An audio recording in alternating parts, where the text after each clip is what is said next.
Ladies and gentlemen, won't you please join us on our cinematic journey as we watch the spectacular and the craptacular. Welcome to Movies with the Man.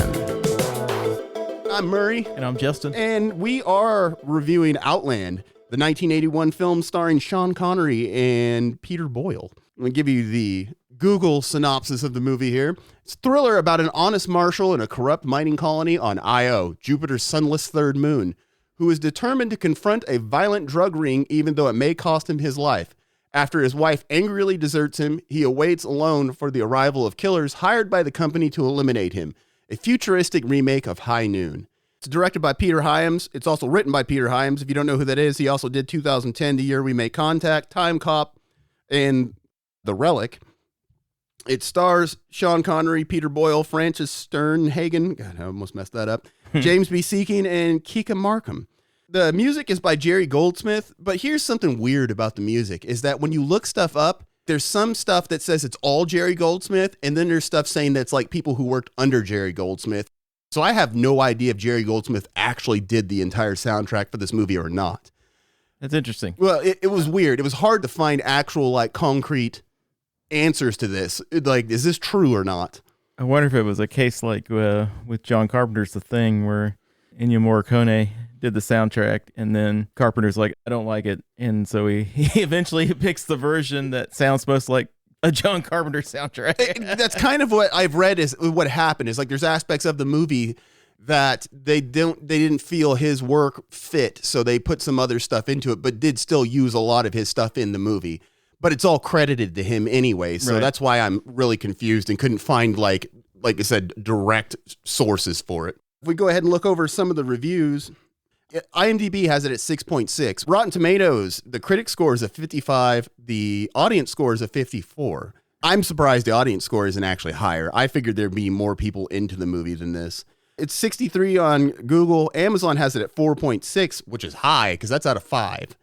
Which really surprised me. Letterboxd has it at 3.4, which is not that surprising for me. A lot of movies like this are right in that range. And then Just Watch, which is something I've been looking at, like, to see what people have, has it at 88, which I was really surprised. Yeah, I have to disagree with these scores big time because I really like this movie. I do as well. It's a very hard sci-fi, even harder than like Alien, because there's no alien. There is nothing. It's just there's no faster than light travel. No, nothing. It's very grounded, as grounded as you can be in reality, I think, for a movie like this. Like, it doesn't get too over sensational. They're on a moon outside Jupiter. That's beyond our capabilities at this point, but who the hell knows later on. Right.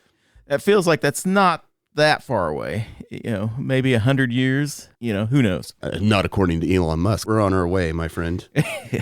Well, I would take everything Elon says with a grain of salt.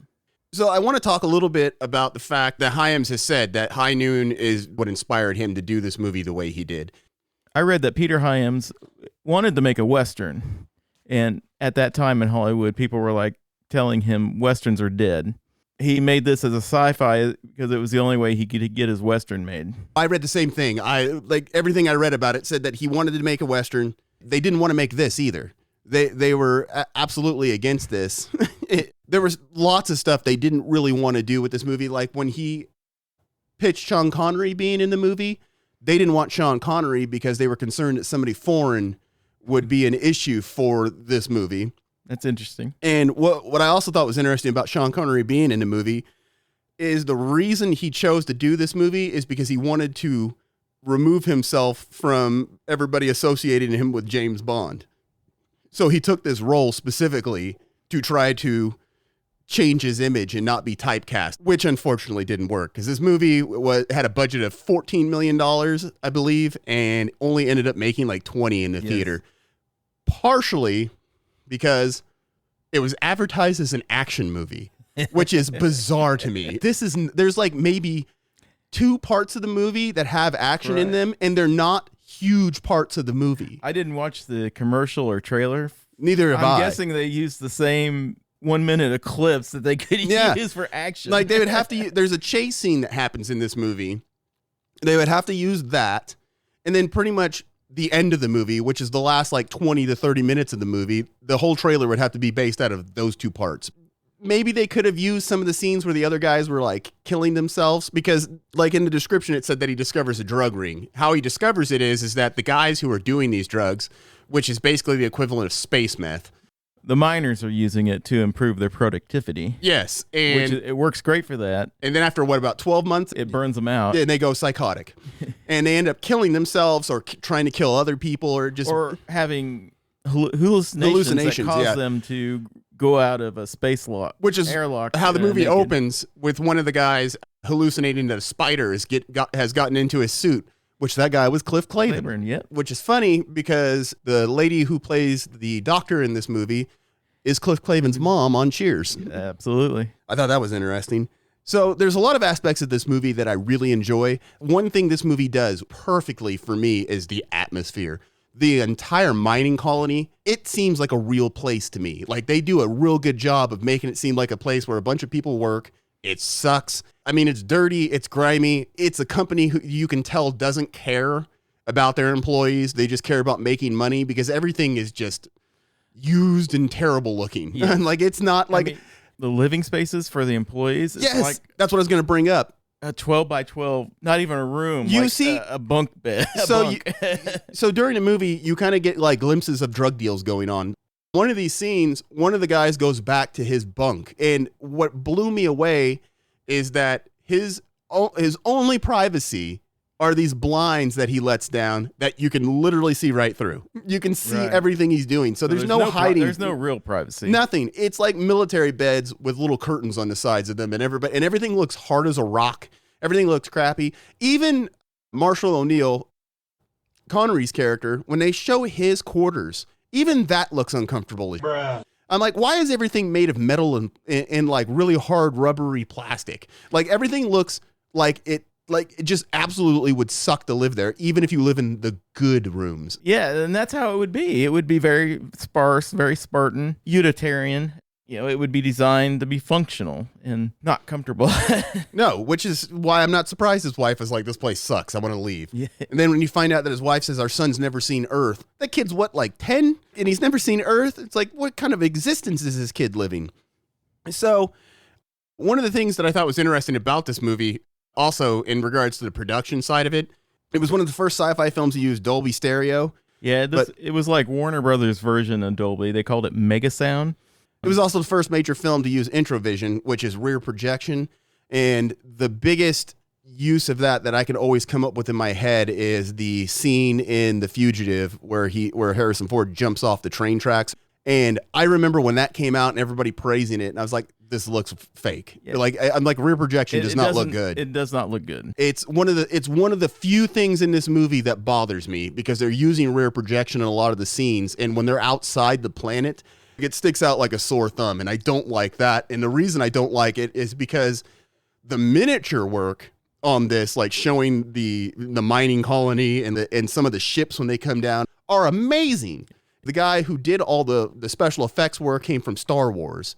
And a lot of the people who worked on this movie also worked on Alien. Like a lot of the crew for like the set decoration, the costume decorations and all that stuff, which makes complete sense because like their spacesuits look similar to some of the stuff they wore in Alien. The mining colony itself, the way that like it's designed, the way everything looks like it came straight out of Alien, which some of the stuff I read was that they actually repurposed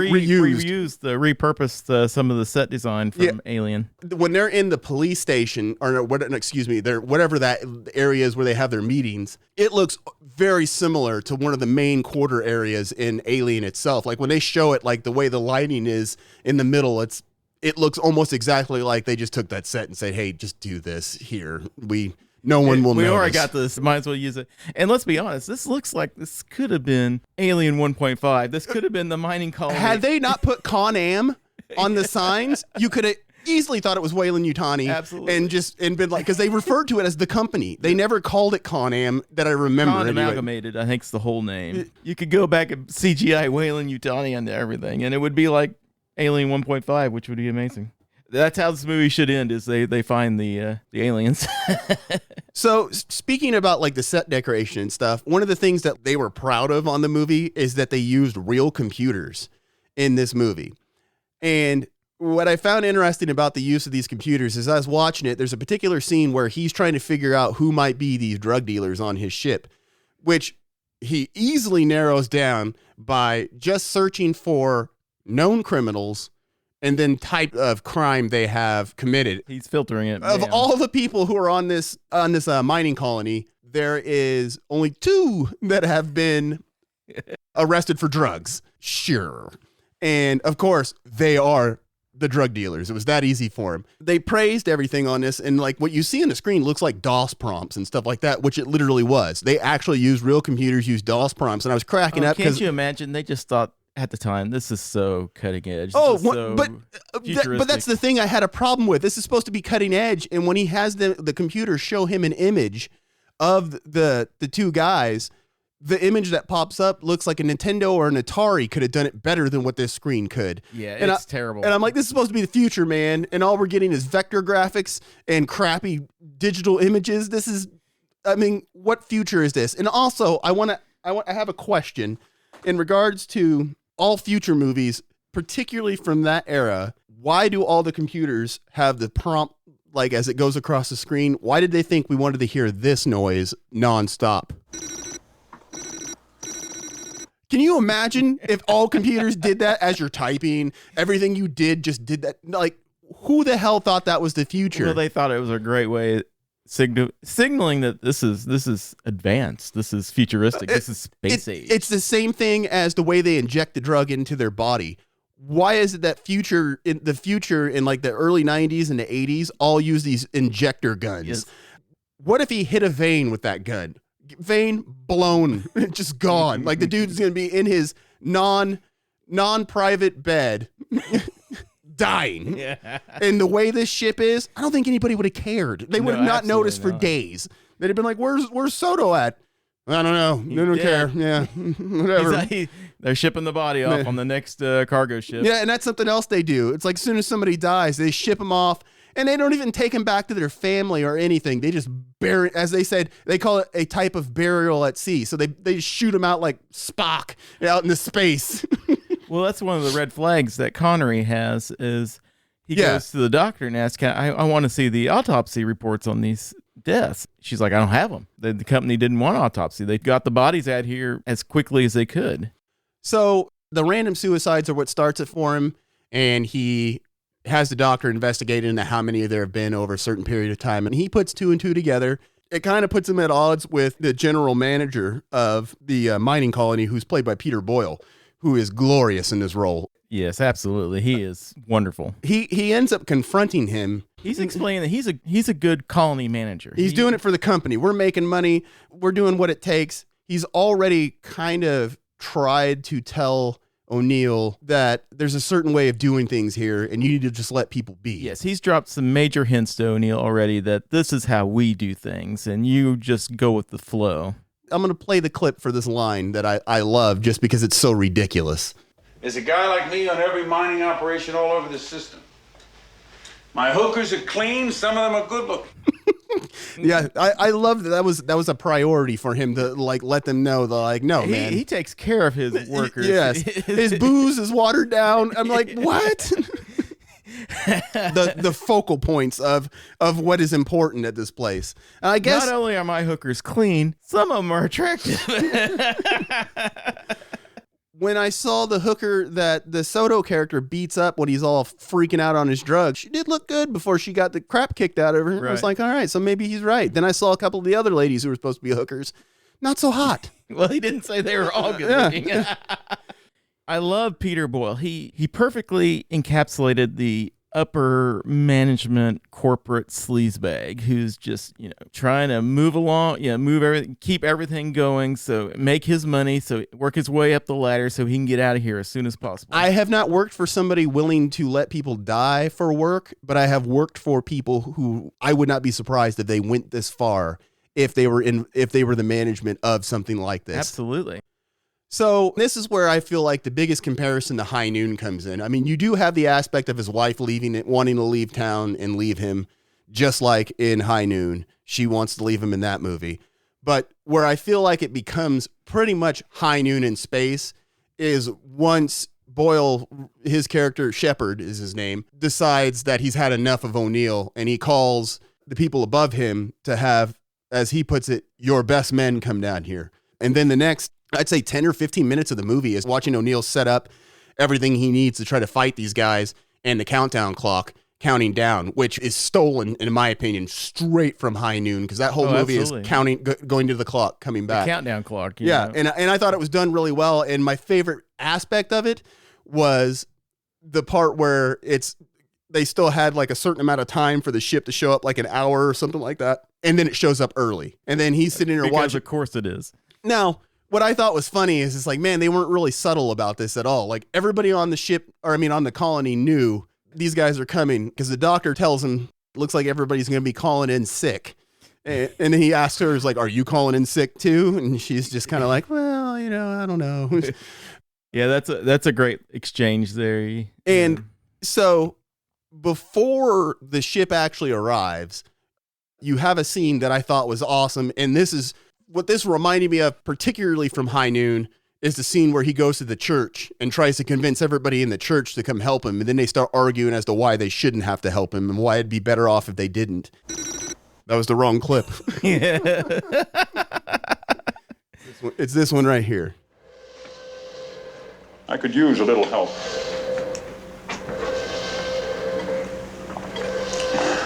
I thought so. You're supposed to protect us. You're the police. It's your job. Where are your men? My man. My men are shit. Yeah, that, like, when I saw that, I actually laughed out loud, just because the way he's just... You can feel the weariness in his voice. 100%. Connery does a really good job of seeming disappointed and upset throughout this movie, and I feel like it's not over the top upset. It's like he's trying to hide it, because like the scene where he talks to his son, which he thinks might be the last time he talks to his son and his wife, because it's right before the bad guys show up, and he almost starts crying when he's talking to his son. I thought that was gloriously done, because it reminded me of the whole trying to be a macho man aspect that, like me, I'd have been like, I love you, I ain't gonna see you no more, I'm sorry, because that would have been me. There's no way I'd have been able to do it out otherwise. Now I want to talk about these best men that show up. That first off, an entire group of people arrive on the ship, which the arrival, the way the miniature is done of that ship coming down was done really well. I love that whole docking scene. Then all the people come in. It shows everybody's like throughout the whole place is just kind of congregating away from where they think all the bad guys are going to be. But everybody comes in, and these bad guys don't give a rat's. Bruh. No, totally nonchalant. They just sit down right in front of a camera and just start putting their shotguns together, which I still don't understand how you look through a scope of on a shotgun without blowing your eyeballs out from the kickback.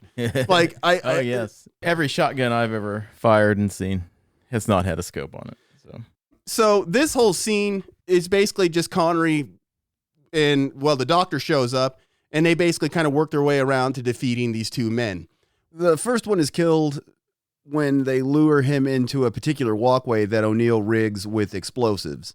Now, the one I really want to focus on is where Connery goes outside and tricks the guy in a greenhouse into firing his gun at something. Connery throws a piece of the building down. He drops a metal plate. Yeah, like from the top of the building. It flies in front of the window, and the guy thinks he sees movement and shoots directly out the window, which I was thinking, these are your best men? And this is what he immediately does? Now, this scene is ridiculous, because as he breaks the window, the suction happens from the depressurization, and the guy gets sucked out the window. And when he does, the effect that they choose to use is so stupid. He comes out, and they show him from the outside of the miniature, and the guy just turns into like a pool of blood. And it doesn't look like blood. It looks like little beef jerky pieces or something on the screen. Flying out the window. Yeah, it's not good, but I allowed it because I laughed, because I was like, this is awesome. And then I hadn't noticed that the first time I watched it, but the second time I was like, oh, you can see him flying out the window. We jumped ahead a little bit. There's a little bit more to it because he caught one of the drug dealers earlier on in the movie, which I didn't talk about the chase scene that's involved in that. If anything in this movie highlights how cramped they are in this place, it's that whole scene. Because I did not expect to enjoy it as much as I did. The drug dealer is crawling over tables with people in them because Well, he's crawling over the tables. He's jumping under railings and jumping under stuff. But they also show O'Neill missing stuff and falling and having to catch up with him. Nothing's going to be perfect. It's sloppy and messy like 100%. A real chase scene would have been. And then I love the part where the drug dealer throws the drugs in the boiling water or whatever it is. It looks like soup. Yeah, like soup. And then O'Neill just reaches right in there to grab it. And he's like, He could not have done that. And then the next scene, he's got a bandage on his hand. No, that would... his skin would have came off. Would have been extensive. Yeah, he would have had no skin. And not only that bag probably would have been part of his hand. Like when he reached in to grab it, it would have been like melty. Yeah. And I don't get the impression Frances Sternhagen's like the top of the line doctor. No, not at all. So... How did she get to this crappy colony?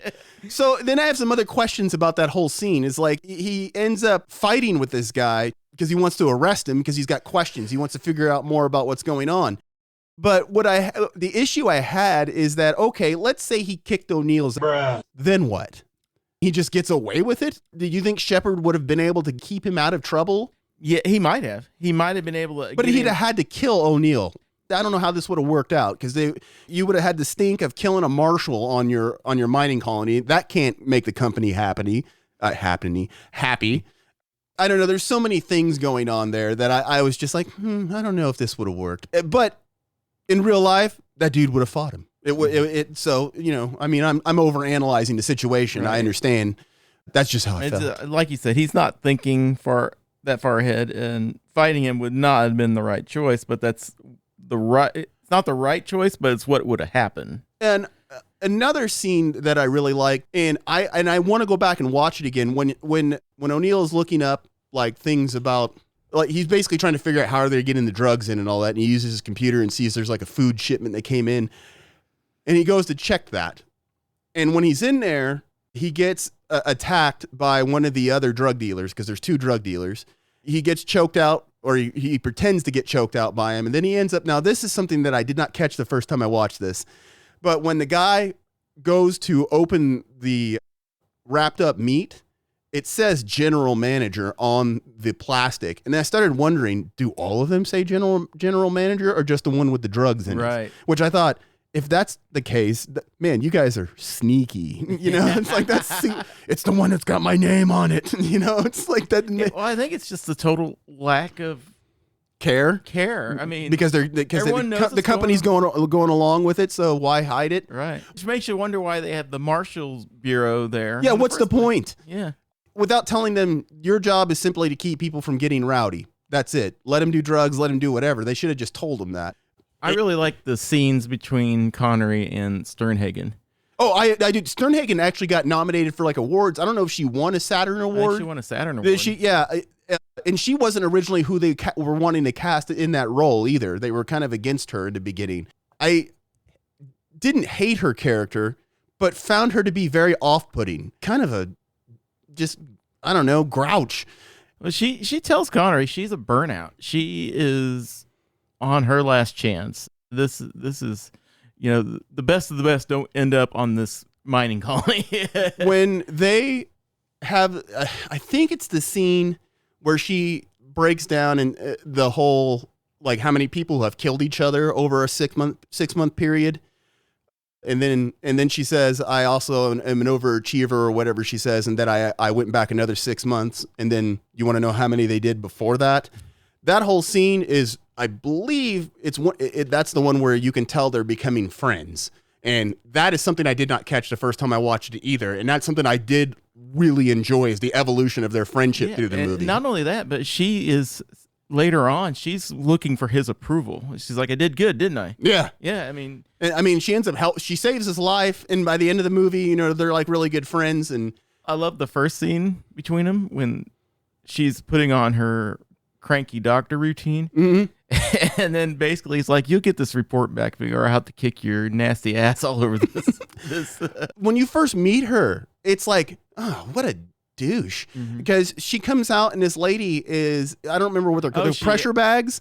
When she's like, why do we have all these pressure bags? This is a mining colony, not a war. And she goes out there and tells this woman, she goes, why did we order 1,000 pressure bags? And the woman's like, because that's what you wanted. And she's 100. Like, no, 100. Do you hear the difference between that and 1,000? I wanted. Bruh.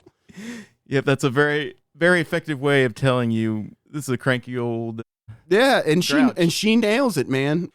Some other things I would like to bring up, like we talked about the production, where I think the production is top notch, especially considering this movie cost nothing to make. The effects in it of the people blowing up, I also enjoyed. And I guess how they did that was with rubber heads and all that stuff and like air hoses inside them because their entire head would just explode. Yeah, that's especially Ratzenberger. It's a real fun scene. I don't know how scientifically accurate it is, yeah, but it looks great. Yeah, no, I enjoyed it thoroughly, yeah. And then the end, you end up finding out one of the cops that works under him is bad. And he ends up fighting O'Neill out when he's outside of the colony out in space, basically, or on the moon.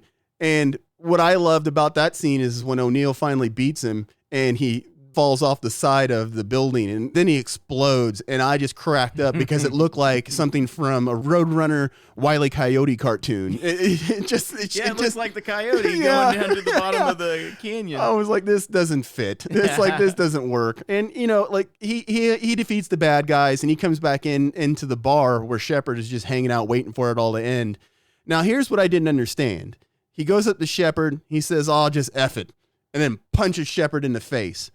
Is that it? Because what I started wondering is that all he did was knock him out and then leave to go be with his wife?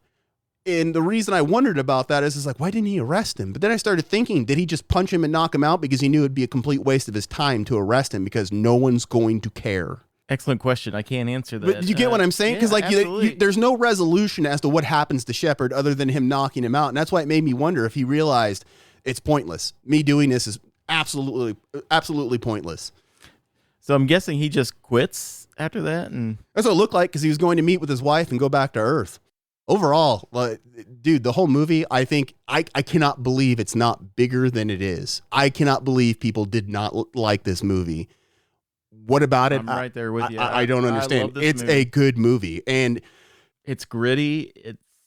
If you like Westerns or you like sci-fi, I feel like it's got so much of all that into it. Like, I feel like my grandfather would really like this movie, but I bet he didn't see it because it's a sci-fi movie. Yeah. But I think he would love it if he actually watched it. I mean, for me, I gave it a 4 out of 5. I give it 4.5 out of 5. I think it's terrific. After watching it a second time, this is still based off my initial review, that 4 is like, I don't know. It could go up because like Baron Munchausen is a movie that first time I watched it, I was like 4. Then I watched it again, I was like 5. It was like, this movie is amazing. And I've watched Outland multiple times in the last few weeks. I've watched Outland 3 times in the last 2 weeks and just enjoyed it immensely every time. I can't do that with many movies where I can watch them like repeatedly like that in a short period of time. And I definitely was able to do it with this. So I thank everybody for listening. It's like, we'll catch you on the next one. Goodbye. We hope you enjoyed the show, but it's time for us to go.